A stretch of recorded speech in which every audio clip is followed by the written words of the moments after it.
Hormuz में Iran और America के बीच जबरदस्त तनाव देखने को मिल रहा है। दोनों के जहाज आमने सामने हैं, वॉरशिप्स आमने सामने हैं, छोटी बोट्स ईरान की तैनात हैं, सैकड़ों की संख्या में बोट्स तैनात हैं जिनके वीडियो आपने देखे होंगे।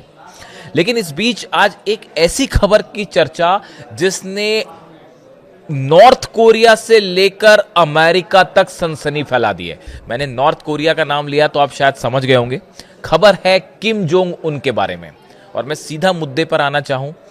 नॉर्थ कोरिया ने अपनी न्यूक्लियर पॉलिसी में बड़ा बदलाव कर दिया है और उसमें एक नया क्लॉज जोड़ दिया गया है और बताया जाता है कि किम जोंग उन ने खुद ये नई चीज अपनी न्यूक्लियर पॉलिसी में ऐड करवाई है और इसका सीधा कनेक्शन है ईरान से। नॉर्थ कोरिया का कहना है किम जोंग उन ने असल में ये आदेश दे दिए हैं कि अगर ईरान के सुप्रीम लीडर अली खामनेई साहब की तरह मेरी हत्या होती है तो बिना किसी से चर्चा किए सेना को यह आदेश दे दिए गए हैं कि आप सीधा अमेरिका पर न्यूक्लियर बम दाग देंगे। देखिए, ये एक बड़ा मेजर चेंज है नॉर्थ कोरिया की न्यूक्लियर पॉलिसी में, और यह अपनाया गया है जिस तरह से ईरान पर हमले हुए, ईरान के सुप्रीम लीडर अली खामनेई साहब को टारगेट किया गया। उसके बाद नॉर्थ कोरिया ने अपनी न्यूक्लियर पॉलिसी टोटली बदल दी है, उसमें काफी परिवर्तन कर दिए हैं। बहुत तेजी के साथ काम हो रहा है वहां पे न्यूक्लियर, ना सिर्फ आर्मामेंट्स में बल्कि न्यूक्लियर मिसाइल्स को लेकर, आईसीबीएम्स को लेकर, न्यूक्लियर सबमरीन्स को लेकर तेजी से काम हो रहा है। लेकिन इस बीच चूंकि इस तरह की बातें होती हैं कि वेनेजुएला पर हमला हुआ, ईरान पर हमला हुआ, क्या अगला नंबर नॉर्थ कोरिया का हो सकता है। देखिए, जापान को लेकर टेंशन, हलचल बढ़ी हुई है, लेकिन हालांकि वो जापान के जरिए डोनाल्ड ट्रंप चीन पर दबाव बनाना चाह रहे हैं, लेकिन नॉर्थ कोरिया भी इसको लेकर अलर्ट है। और देखिए, एक बड़ी मीटिंग होती है जिसमें नॉर्थ कोरिया की सेना शामिल थी, वहाँ की पार्टी के जो बड़े नेता थे वो शामिल थे, और इस बैठक में किम जोंग उन की तरफ से ये बात कही गई कि अगर आने वाले भविष्य में किम जोंग उनको, यानी उन्हें किसी भी तरह का उन्हें निशाना बनाने की कोशिश की जाती है, यानी कि अगर उन पर हमले की कोशिश होती है या उनका असैसिनेशन होता है, उनकी हत्या होती है, तो ऐसे में सेना को आदेश है कि बिना किसी से चर्चा किए, बिना वक्त गवाए सीधा अमेरिका पर न्यूक्लियर बम दाग दिया जाए। आईसीबीएम्स के जरिए अमेरिका पर न्यूक्लियर अटैक कर दिया जाए, साउथ कोरिया पर अटैक कर दिया जाए, इस तरह के आदेश दे रखे हैं। देखिए, हमेशा से यह कहा गया कि न्यूक्लियर बम जो है एक डिटरेंट है। अगर आपके पास न्यूक्लियर बम है तो कोई देश आप पर हमले की हिम्मत नहीं करेगा। अब इसमें एक कदम आगे बढ़ गए हैं किम जोंग उन, और खास तौर पर अली खामेनेई साहब के असैसिनेशन के बाद बताया जाता है कि जब अली खामेनेई साहब का असैसिनेशन हुआ तो इस बात को लेकर किम जोंग उन खासे नाराज थे और उनको यह लग रहा था कि अगला हमला उन पर भी हो सकता है, तो इसका उन्होंने एक ऐसा इंतजाम कर लिया है ताकि अब उन पर कोई हमला करने की हिम्मत ही ना करे। उन्होंने सीधे आदेश दे दिए हैं कि अगर मुझे टारगेट करने की कोशिश भी हुई, हत्या तो दूर की बात है, अगर किसी तरह से मुझे टारगेट करने की कोशिश होती है तो आदेश है सेना को कि आप बिना किसी से चर्चा किए न्यूक्लियर बम दाग दीजिए। इस तरह की खबरें आ रही है नॉर्थ कोरिया से, और ये नॉर्थ कोरिया के न्यूक्लियर प्रोग्राम में एक बड़ा मेजर शिफ्ट कहा जा रहा है। देखिए, कई सारे एक्सपर्ट इस तरह की बात करते हैं कि अगर नॉर्थ कोरिया के पास न्यूक्लियर बम हो सकता है, किम जोंग उन के पास न्यूक्लियर बम हो सकता है, तो ईरान के पास क्यों नहीं हो सकता न्यूक्लियर बम। इस समय अमेरिका और ईरान के बीच जो बातचीत जिस मुद्दे पर आके फंस गई है वो है यूरेनियम, वो है न्यूक्लियर प्रोग्राम। एक बार फिर इस तरह की खबरें आ रही है कि बातचीत हो सकती है, शायद पाकिस्तान में बातचीत हो सकती है। इस तरह की तमाम कोशिशें पर्दे के पीछे चल रही हैं, वो जब आएंगी सामने तब आएंगी। लेकिन मामला यह है कि ईरान के यूरेनियम को लेकर अमेरिका ने जो प्रस्ताव बार बार रखे हैं या जो कोशिश कर रहा है वो ये कोशिश है कि किसी तरह से ईरान से यूरेनियम, एनरिच्ड यूरेनियम जो है 450 किलो, इसको हासिल कर लिया जाए।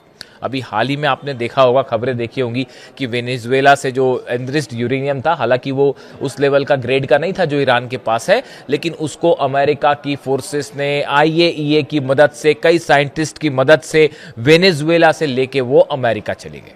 इस तरह की खबर आपने देखी होगी, अभी 24 घंटे पहले की बात है। तो शायद डोनाल्ड ट्रंप इसी तरह का कोई प्लान बना के बैठे थे कि इसी तरह का कोई काम जो है वो ईरान में कर देंगे। लेकिन ईरान वेनेजुएला नहीं है ना, ये बात अब समझ में आ गई होगी।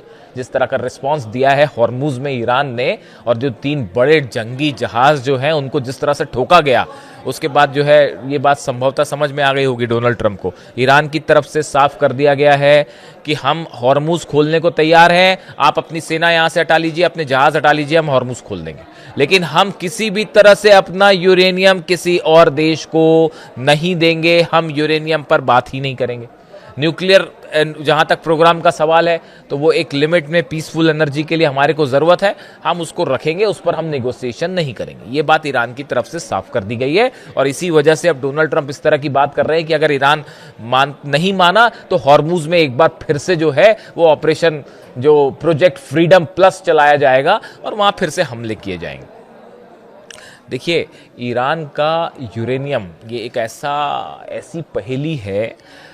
तमाम एक्सपर्ट्स ये बात कह रहे हैं कि ईरान का जो यूरेनियम है, एनरिच्ड यूरेनियम है 450 किलो, ये कहाँ है इसकी जानकारी इस वक्त किसी को नहीं है। सिर्फ कुछ चुनिंदा लोग हैं ईरान में जो शायद इस बारे में जानते हो। तमाम तरह की सैटेलाइट्स जो हैं वो हर न्यूक्लियर साइट पर नजर बनाए हुए हैं, चाहे इस्फहान हो, चाहे नतांज हो, चाहे फोर्दो हो, चाहे पिकेक्स माउंटेन हो। ये वो जगह है जहां पर CIA को लगता है कि ईरान ने अपना यूरेनियम रखा हुआ है। जितने सैटेलाइट्स हैं अमेरिका के, वो यहाँ की हर घटना पर नजर रखते हैं, और जिस तरह से खबरें आ रही हैं पिछले कुछ दिनों के अंदर, जो पिकेक्स माउंटेन है यहाँ पर बड़ी हलचल हुई है। देखिए, जो पिकेक्स माउंटेन है ये नतांज जो न्यूक्लियर साइट है, इसके दक्षिण में जाग्रोस के जो पहाड़ियां हैं इसमें स्थित है। यानी ये एक ऐसा किला कह लीजिए आप इसको, ग्रेनाइट की चट्टानों से बना, जिसके नीचे अमेरिका का कहना है, CIA का कहना है कि इसके नीचे एक बड़ा न्यूक्लियर पावर प्लांट चल रहा है जो किसी बंकर बस्टर बम से तबाह नहीं हो सकता। वो ग्रेनाइट की पहाड़ियां हैं, जाग्रोस पर्वत श्रेणियां हैं, उसके नीचे ये न्यूक्लियर बड़ा प्लांट हो सकता है जिसके बारे में कोई नहीं जानता, और यहाँ पे तमाम तरह के सेंट्रीफ्यूजेस भी हो सकते हैं। इस तरह की भी बातें कही जा रही है। हाल ही में जो सैटेलाइट तस्वीरें आई हैं वो ये बता रही हैं कि पिछले 15 से 20 दिनों के अंदर, जब से ये सीज फायर हुआ है, उस दौरान पिकेक्स माउंटेन के आसपास काफी मूवमेंट दिखाई दिया है, और जिसको लेकर कई खुफिया एजेंसियों ने ये शक भी जाहिर किया है, क्या ईरान ने अपना यूरेनियम कहीं शिफ्ट किया है। इस बात को लेकर तमाम कयास लगाए जा रहे हैं। इस्फहान में इस तरह की खबरें आई पहले कि इस्फहान में जब हमले किए थे अमेरिका ने, B-2 बॉम्बर्स से बंकर बस्टर बम्स बरसाए थे, उसमें वहाँ पर वो यूरेनियम नीचे था और वो उस मलबे के नीचे दबा हुआ है, इस तरह की बातें की जा रही हैं। लेकिन बड़े सारे साइंटिस्ट जो हैं या जो एक्सपर्ट्स हैं, न्यूक्लियर मामलों के जानकार, वो मानते हैं कि ईरान ने अपने यूरेनियम को, पहली बात तो वो एक जगह नहीं है, इस तरह की भी बातें हैं कि वो एक जगह नहीं है, वो 450 किलो जो यूरेनियम है वो कई भागों में अलग अलग हो सकता है उन्हें पिकेक्स माउंटेन के अंदर उन टनल्स में शिफ्ट कर दिया गया है, जहां पर जो है अंडरग्राउंड एक न्यूक्लियर फैसिलिटी है जिसको लेकर अक्सर चर्चाएं होती है। और अगर वो वहां शिफ्ट हो चुका है तो अब वहां पे ना तो अमेरिका की तरफ से कोई ग्राउंड ऑपरेशन हो सकता है और ना ही उसको आप तबाह कर सकते। बस यही वजह है कि अब तक ये यूरेनियम पे चर्चा ही चल रही है पिछले इतने दिनों से, और हो नहीं रहा कुछ। ईरान के यूरेनियम को हासिल नहीं कर पा रहे। देखिए, नॉर्थ कोरिया को लेकर भी इस तरह की खबरें हैं, जो साउथ कोरिया की तरफ से आरोप लगाए गए थे, साउथ कोरिया की तरफ से बात कही गई कि नॉर्थ कोरिया में कई सीक्रेट न्यूक्लियर प्लांट्स हैं जिनके बारे में कोई नहीं जानता। देखिए, एक तो ऐसा होता है कि हर देश अपने न्यूक्लियर प्लांट्स हैं, जैसे ईरान है, नतांज है, इस्फहान है, फोर्दो है, यहाँ बुशर है, ये सबको पता है कि यहाँ पे न्यूक्लियर प्लांट्स हैं, न्यूक्लियर एनर्जी सेंटर्स यहाँ पे चल रहे हैं। लेकिन कई बार ऐसा भी होता है कि आपके देश में कई न्यूक्लियर प्लांट्स ऐसे हैं जो एक्टिव हैं लेकिन सीक्रेट तरह से एक्टिव है।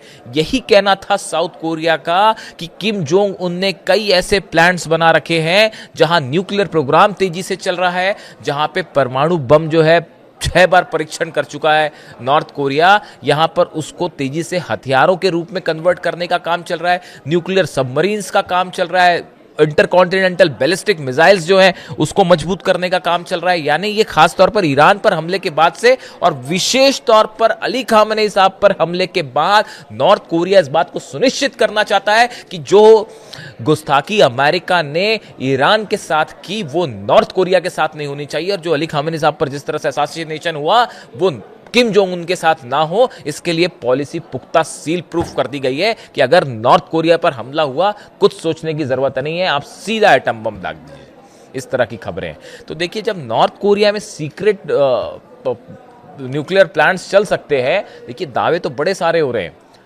कई एक्सपर्ट्स ये भी मानते हैं, ये भी आशंका जताते हैं कि जिस यूरेनियम को अमेरिका ईरान में खोज रहा है, क्या वो वाकई ईरान में मौजूद भी है या वो नॉर्थ कोरिया चला गया। देखिए, इस तरह की खबरें पहले आ चुकी हैं कई बार कि ईरान के कई हथियारों का काम बनाने का नॉर्थ कोरिया में सीक्रेट जो है प्लांट्स है उसमें हो रहा है, चाहे वो मिसाइल्स हो चाहे वो ड्रोन्स हो, और वो वक्त वक्त पे सप्लाई कर दी जाती हैं। बनती नॉर्थ कोरिया में है लेकिन सप्लाई कर दी जाती है। देखिए, ये जो रूट है इसको आप नहीं रोक सकते। ईरान से जो तेल चीन जाता है, लाख कोशिश कर ले अमेरिका, उसको रोकना असंभव है। वो इस तरीके से ट्रेड होता है और इस तरीके से समंदर में नए रास्ते खोज के वो ट्रेड कर दिया जाता है कि वो पता ही नहीं चल पाता।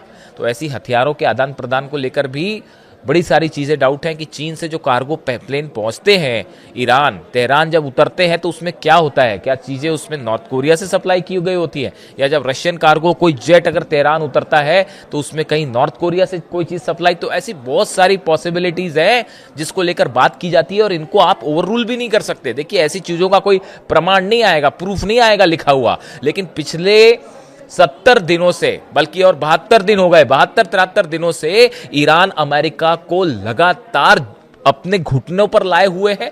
चाहे यूएई पर हमले हो, सऊदी पर हमले हो, बहरीन, जॉर्डन, कतर, सब बेसिस तबाह कर दिए गए। इजराइल में इतने जबरदस्त अटैक्स हुए, ईरान को आप झुका नहीं पाए। तो कहीं ना कहीं से तो बड़ा हथियारों का सपोर्ट है, चीजें सप्लाई हो रही है, नेविगेशन मिल रहा है, बड़ी सारी चीजें होती है। इतने समय से सैंक्शन है ईरान के, नॉर्मल कोई देश हो तो वो कब तक कोलैप्स हो जाए, लेकिन उसके बाद भी ईरान फाइट कर रहा है। तो कहीं ना कहीं से तो कुछ ना कुछ चीज़ें हैं। तो देखिए, अब नॉर्थ कोरिया की जो प्लान की बात हुई उसको लेकर सवाल, पहली बात तो ये है कि नॉर्थ कोरिया की न्यूक्लियर पॉलिसी, दूसरी हमने बात की ईरान का यूरेनियम। देखिए, आप देखें इस बात को लेकर कई एक्सपर्ट्स ये बात भी रखते हैं कि ईरान भी इस बातचीत को लेकर पूरा टाइम ले रहा है।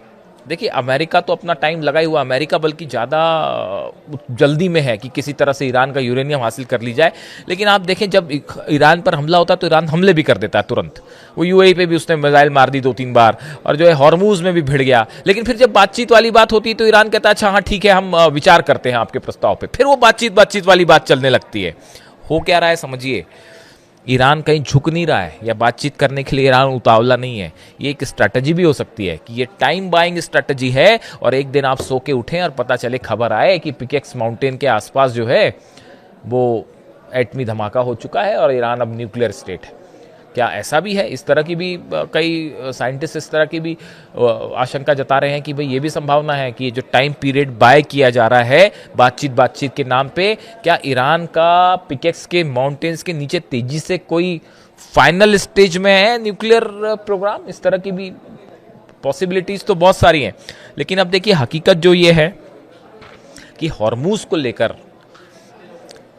मामला हॉर्मूज में भले फंसा हो कि कैसे हॉर्मूज खुलेगा नहीं खुलेगा, लेकिन जो असली कोर इशू है, अब पाकिस्तान में बात होती नहीं होती, कहीं और बात होती नहीं होती, ये तमाम चीज़ें हैं।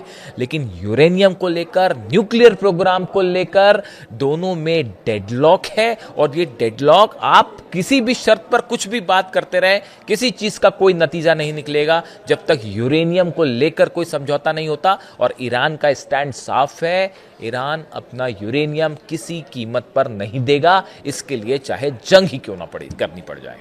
और इस बीच नॉर्थ कोरिया की ये पॉलिसी, जिसको लेकर बार बार ये कहा जा रहा है कि भाई अगर नॉर्थ कोरिया के पास न्यूक्लियर बम हो सकता है तो ईरान के पास क्यों नहीं हो सकता, इस तरह के सवाल उठने लगे। और जो चर्चा की हमने कि नॉर्थ कोरिया की न्यूक्लियर पॉलिसी, कि किम जोंग उन कह रहे हैं कि अगर मेरी हत्या हुई या मेरे पर हमला हुआ तो आप कुछ मत सोचिए, सेना को सीधा आदेश है, सीधा आप न्यूक्लियर स्ट्राइक कर दीजिए। आपकी क्या राय है? वीडियो कैसा लगा कमेंट करके जरूर बताएं, और अपनी राय रखिए कि ईरान का अगला कदम क्या होना चाहिए।